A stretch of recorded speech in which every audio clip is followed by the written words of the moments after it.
So if we have a line that's in slope-intercept form, it's called that because the first thing that it gives us is the slope. And the slope is sometimes abbreviated by m, but it's always the rise over the run, or in other words, how far we go up in the y distance or down, and how far we go over in the x distance, or the run. And then this is the y-intercept. So knowing those basic parts makes it easy to graph. I always start with the y-intercept. So I'll go up 1, 2, 3. And the y-intercept just means where it's crossing the y-axis. And to have a slope of 2, in order for that to be a fraction, it's easier to write that as 2 over 1. But any equivalent fraction would actually work. So I'll choose 2 over 1. And what I'll do is I'll start from my point. I'll go up 2 and to the right 1, since they're both positive. Up 2 and to the right 1. And as soon as I get 3 points, I can now connect them and make my line.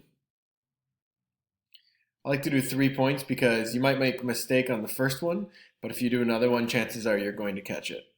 So for our second example, our intercept in this point is -4. So down 1, 2, 3, -4.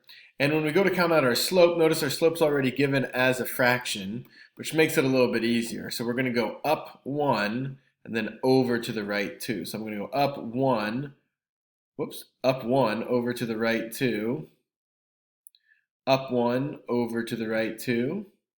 And now I have 3 points, so I can connect my line. Typically I use a ruler for this, but I'm just sketching this one out by hand.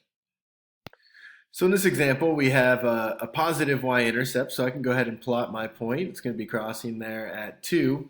And my slope is a -5. And once again, I'm going to convert this to a fraction. Let's call this -1 over 5. There are a couple different ways you can think about it, but let's first think of it as -1 over 5.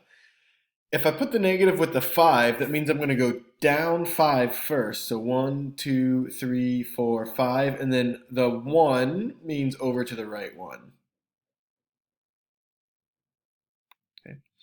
And then from there, I could go down 5, 1, 2, 3, 4, 5, and to the right 1. And I could connect my line once again. Now, another way to think of this is not as -5 over 1, but actually 5 over -1. And sometimes people confuse these three different forms, but really I could think of the negative as anywhere. It's the 5 that's negative, so I could put it in the numerator or the denominator, just not both. And what I would do there is if I started, say, with this point down here, and I decided it was 5 over -1, I would go up 5, 1, 2, 3, 4, 5, and to the left 1. And so you can see that either way, up 5, 1, 2, 3, 4, 5, to the left 1, or if I thought of it as down 5 to the right 1, I'm going to get the same equation of the line. So you have the freedom to choose between the two. And for the final example, we have a intercept of -2. Once again, I'll start off there. And then we have a slope of -3/2. Similar to the other one, you can think of this as -3/2, or you could think of it as 3 over -2. Either way, it's going to give you the same answer. So since I wrote it this way first, I'll just start there.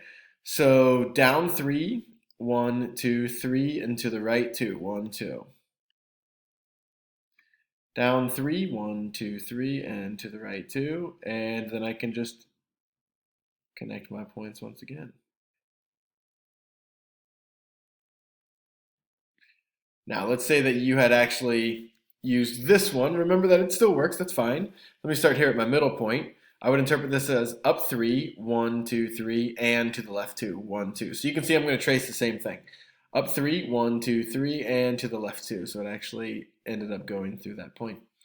And that's it when it's in slope-intercept form. If it's in a different form, you have to do some algebra before you can graph it, or there are a couple other options depending on the form.